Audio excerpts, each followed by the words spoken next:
about some tales and stories of my great grandparents, which was told by my grandmother. And as things used to be in Wales, them days, this would have been late 1800s, early 1900s, and they used to live in a cottage which had 2 bedrooms, a living room and a kitchen.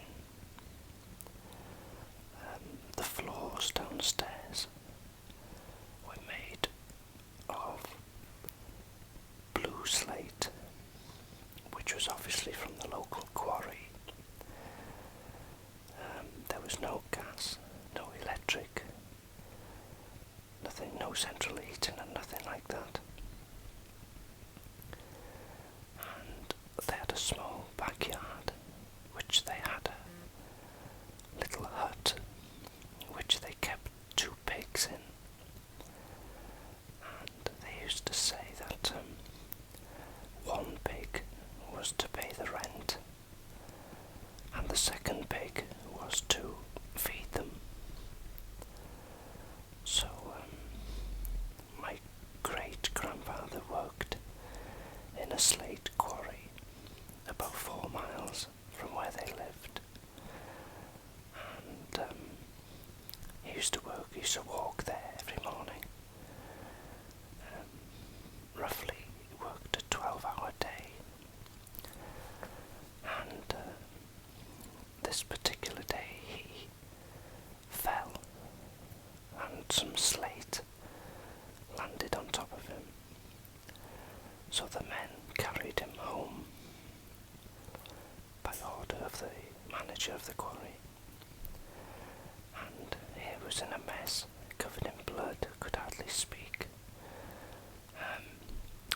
And of course them days you couldn't just go to a doctor because you had to pay, and obviously they had no money, so they just did the best they could with him. So they cleared him up, and they weren't even sure if he'd broken anything, but later that day the quarry manager came to the house, basically just to say that they would be deducting half a day's pay because he wasn't there working, and that's just the way it was then. So obviously there was no social security or dole then, unemployment benefit. If you didn't work, you didn't get paid. So my great-grandmother walked up to a farm close by to get a job. So she started 6 every morning, and her job was to herd all the cattle in for milking, and once the milking had been done, take them back out to the field and then do the same at night. So that basically paid for all their rent and rates and things. And my uncle, who was my great-grandmother's son, had to go out at night poaching rabbits and pheasant, and they used to keep enough to eat for the week and sell the others around the street. And then once my great-grandfather got better from the fall, he went back to work,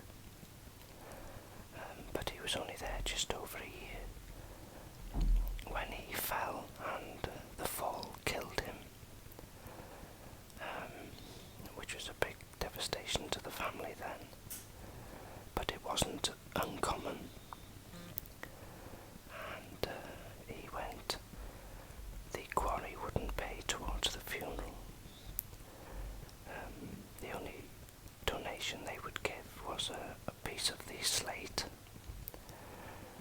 for his headstone. So the quarrymen that worked with him had carved it into a headstone and put his name and the date he was born and the date he died onto the stone. And I've seen the gravestone myself, and it's a big, huge thing, but that was how everything was them days. My grandmother, who was a little girl then, had said that even though people struggled and had no money, everybody was the same, but they were happy days. You know, yeah, everybody sort of mucked in together. That's the way it was. But every Sunday they would go to chapel, and more or less everybody went to chapel Sunday morning. And then my grandmother, a sister and two brothers would go to Sunday school after lunch, and then they'd all go to chapel again at night. Because them days there was no television, no radio, so if you like, it was a sort of entertainment really, to get out of the house and meet other people and sing and pray for some good luck and for good health. And they used to do that. And Christmas time,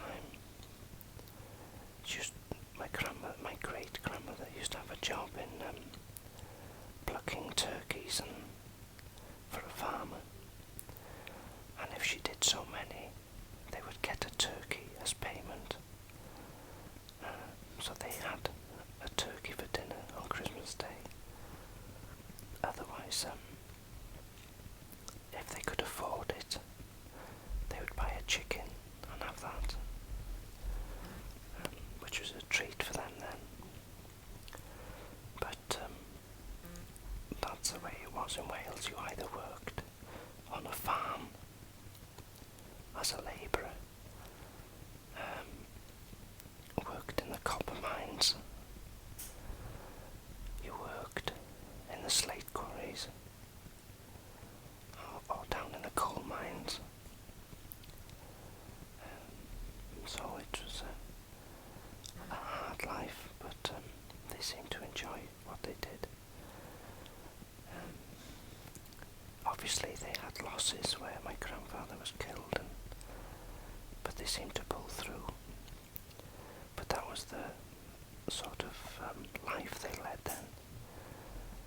Their main concern was warmth, food, and each other.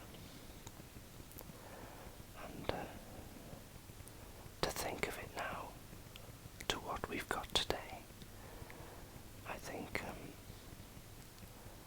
they'd turn in their graves actually, but that was the basics of life then. But anyway, I thought I'd share that little story with you. And thanks for listening. Speak to you soon.